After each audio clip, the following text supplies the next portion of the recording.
we really worked from the ground up and trying to understand the growers' needs, what are the challenges they face in their environment, and to work with them so they can understand our needs. And, you know, we can't really teach a farmer about farming, they're already experts in that, but we could help train them in specific knowledge around the species we were growing or in specific organic management. So this is field mint, Mentha arvensis, and it's a type of mint that's really high in methanol and other essential oils. And we're up here in northern Karnataka starting to grow organically. And I'm with Mr. Shiva. And he's one of the first farmers to adopt, starting to learn how to grow it. And so with any new project, you know, you've really got to dive in and get to understand the nature of the plant. And so he started to do that, and he's achieved pretty good success and is inspiring a whole group of other farmers to take it on as a crop because it's bringing them more income than they're getting from their current crops. We see all the time these projects where there's always one inspired organic farmer in a village, and when you identify him and support him from being the village madman, you know, everyone thinks he's mad, suddenly he becomes the central hub of inspiration. And how did the income compare with other crops that he's growing or his neighbours are growing from last year's harvest? By growing mint last year, he got double the amount. 140. Okay, so it's on this basis that all these other farmers are interested in taking it up. Yes. The need of the hour was the farmers were not having market for what they produce. Not having a market means it was controlled by the middlemen and traders and this thing. So we thought maybe we take up the responsibility of marketing what these farmers grow. And we arranged for certification of these organic farmers who use our products and this thing. Then whatever is grown there, whatever is coming out from there is organic. I'm from Pukka Herbs in the UK, and I have worked with Mr. CMN Shastri and Falada for the last 15 years. We have been on a big journey together, exploring, growing high quality or organic medicinal herbs. I think that's where the main influence is actually, is inspiring people about organic farming when we come to countries, and it's more that in our own culture we're inspiring people, hopefully, about the tradition of herbalism.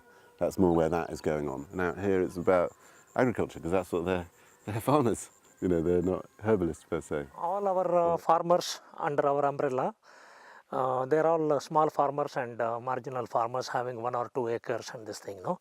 So we try to improve their income by making them grow these kind of monocrops and also some herbs and medicinal and aromatic herbs, so that within the same land they get more income. And we have a buyback arrangement. We also need all these herbs and all these spices in addition to what we have.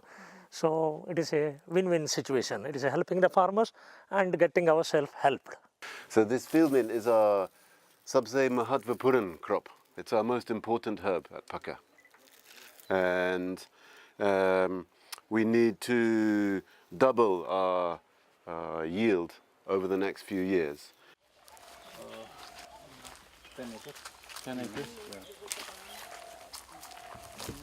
We tell them well in advance. You know, we have some idea of how much we're going to need in 2 years' time, 3 years' time and beyond. And we work really closely with them to plan how we're going to do that without compromising the quality or the ethics. What the laborers do is... Our priorities are quality, but also we want to find projects where we can really benefit the community. There's always this way up, finding a balance between working with very small farmers and working with bigger farmers. Obviously the small farmers we can offer the social benefits. The bigger farmers we have more reliable, consistent supply. So there's always a balance, and often we're looking for a little bit of both. personally, I'm coming to see the crop to make sure it's okay, see the farmers, make sure, find out what's happened in the year, what's happened with the weather, is it all going well, are more farmers joining the project, how are we going to manage the future. So, you know, probably one of our agricultural specialists, you know, Ben or Marion would come and check the farmers' diaries, they'd be checking planting dates, volumes. I don't normally do that, I leave that to the specialists, you know, they're experts at that really. Where are the boundaries of his land? ನಿಮ್ಮದು ಬೌಂಡ್ರಿಯಲ್ಲಿ ಆ ಮರಗಳೆಲ್ಲ ಯಾವುದು ಅಲ್ಲ sir ಇದೆ ಜೋಳದ್ಲಿದ್ದೆ ಈ ಕಡೆ before the that jowar crop ಯಾ jowar So that is somebody else's land. And the cotton? Cotton ಬೇರೆಯವ್ರದ್ದು ಬೇರೆ ಅವರು That is somebody else's land. ಈ ಕಡೆ ಬರುತ್ತಾ ಇಲ್ಲ ಸರ್ ನಾನು ಜೋಳ ಹಾಕಿದ್ದೀನಿ sir Maybe you could just, as everyone is here, talk about the importance of buffer zones. Yeah. So there's two sources of potential contamination. One is from spraying, where you need a high buffer zone. Yes. And the other is, of course, if it floods like it did last year, then you need to have physical boundaries, because if they're spraying in the neighbouring field and the water comes into your field, then ultimately then... That's what he explained. Okay, you've already said that. That's what I explained. Yeah. That's why I told the amount of risk for us and for the customer.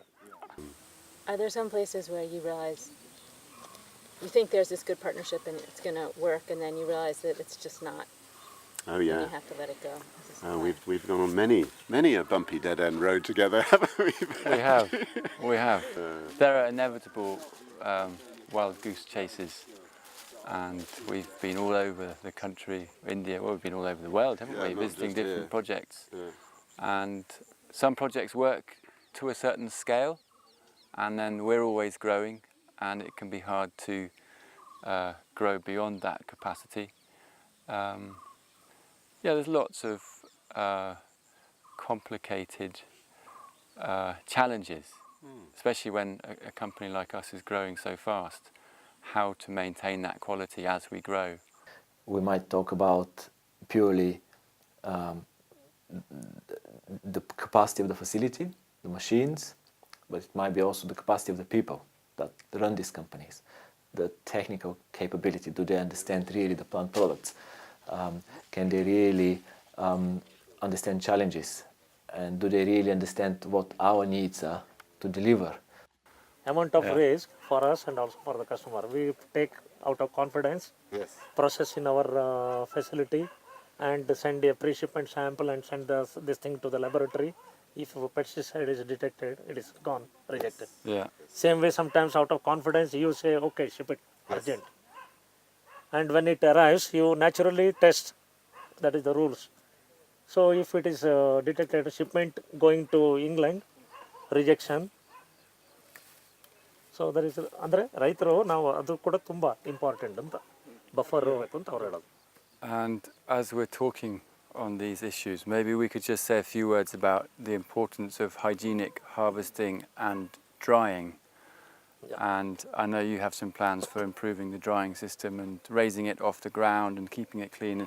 You know, we're not boiling this like rice. This is a medicine, so we have to really treat it in the most hygienic way possible.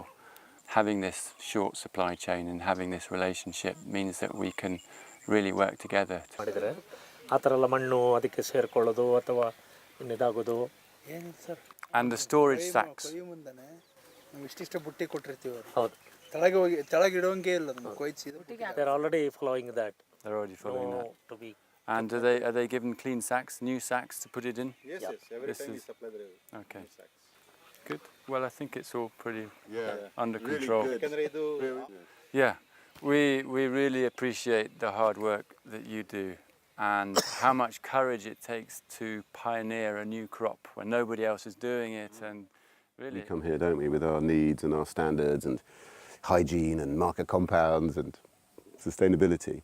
But, you know, they're the experts. They live here all the year. They know the weather, they know the variations in water and, you know, when they should irrigate and when they should plough. And they teach us so much. So it's been a real two-way experience. There's a very fine balance between coming in and building the capacity of a partners' staff base and coming in and doing it for them. And we come year after year, sometimes 2 or 3 times a year, to support them in this process that can take 3 to 4 years before they are really standing on their own. So it's a big commitment from our side. As long as they show that they're willing to invest and they're willing to grow with us in the same rate, we support them through having business with them, through giving them training. Sometimes we give them money or to help with different projects maybe. I mean, ultimately for us that just means a better cup of tea. It tastes better and it has more therapeutic effects. But it all starts here in the field. Once it's grown and been dried, there's nothing you can do to improve the quality. So it's really important that we get that right first time.